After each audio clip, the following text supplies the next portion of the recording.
Life Animated is a documentary. See how I cut that in there so it makes it easy for the YouTube thing? I just jump straight into it. It's good, isn't it? I'll do it again.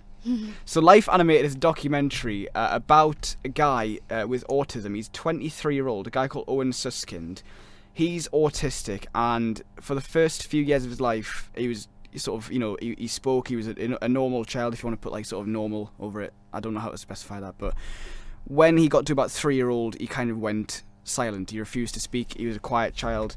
The autism really affected him, and then his parents discovered that through Disney films, he found something to belong to. He found something that would actually make him speak, and whenever he spoke, it was through Disney quotes that he'd seen. So he was a child obsessed with Disney.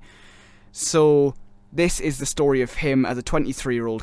It's his coming of age tale. It's him growing up and getting the courage to move out of his parents' house into a house of his own, where he can, be a man. That's kind of the story. So you've got all this Disney stuff. I mean, Ryan, you've seen it as well, so you can chop in. I've seen it, yeah. In a similar way to the Wolf Pack last year, I like that it uses film as an antidote to a bad situation.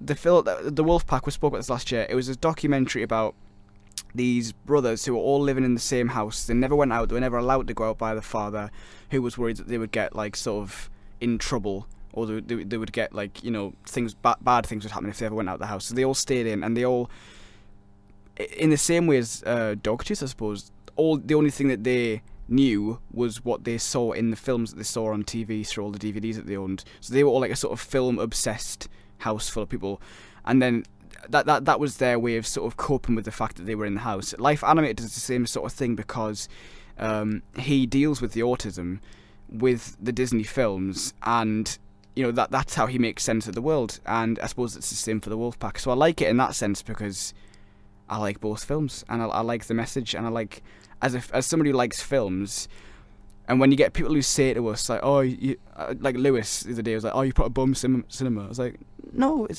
it's a nice thing. Like, why would you deprive somebody of cinema? I don't get that. So this film is basically a guy moving out on his own, as moving to be a man. You could see he was trying to be prepared. Get it? Lion King. No. Sorry. No, they're trying to make a man out of him. That's even better. Very good. Sorry. No, it does look like an interesting documentary. No hate towards it. No. Guardian gave it all 5 stars, which is really impressive. Across the board, it's got some really good reviews. I will say that, obviously being a film about animated films, you've got a lot of Disney clips in there that kind of are put together in nice little montage sequences to really get the story across. There's ones he likes in particular, like Little Mermaid and Aladdin are ones that he particularly likes. But I think, aside from the fact that he's autistic and the fact that it's all about the sort of Disney thing, it does say a lot of interesting things about growing up. I know he's a bit older than me, but I'm at the stage where I'm having to grow up. Leaving home to come to uni was a big step to grow up, and then when that's finished, I'll be a proper adult, having to pay bills and stuff.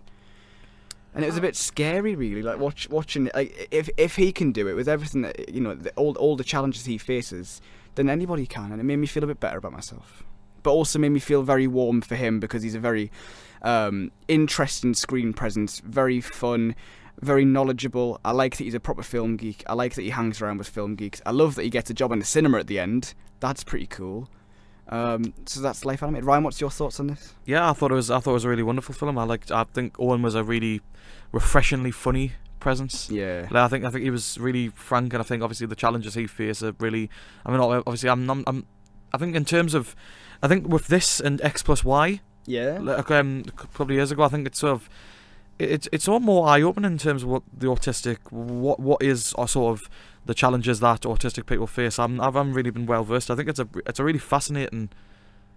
It's really fascinating to see. It really is to see that, I think, and to see him overcome those challenges is just fantastic to watch. And I think that the animation style that they use to blend his dreams with the actual characters of Disney is wonderful. I think it's a really, really well done. Every one of those sequences is expertly well done. Because he wrote his own sort of story about sidekicks to me, because he says that sidekicks are always the ones that are the funny ones, or the sort of silly ones. Yeah. The more courageous ones in some ways. So it's interesting that you wrote about that. This is all based on a book as well. I'm curious about the book.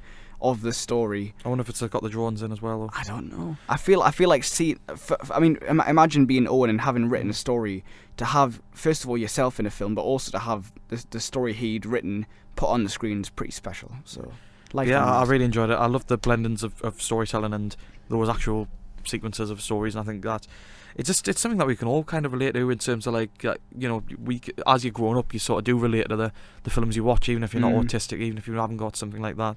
You all relate to them. I think it's a really uplifting story. That's the one word I'd describe, uplifting. It's never a chore. It's always just an absolute joy. I suppose in the same way as Disney films, and it makes no musical numbers, sadly, but no, but it does sing. It does just prove that Disney are capable of anything.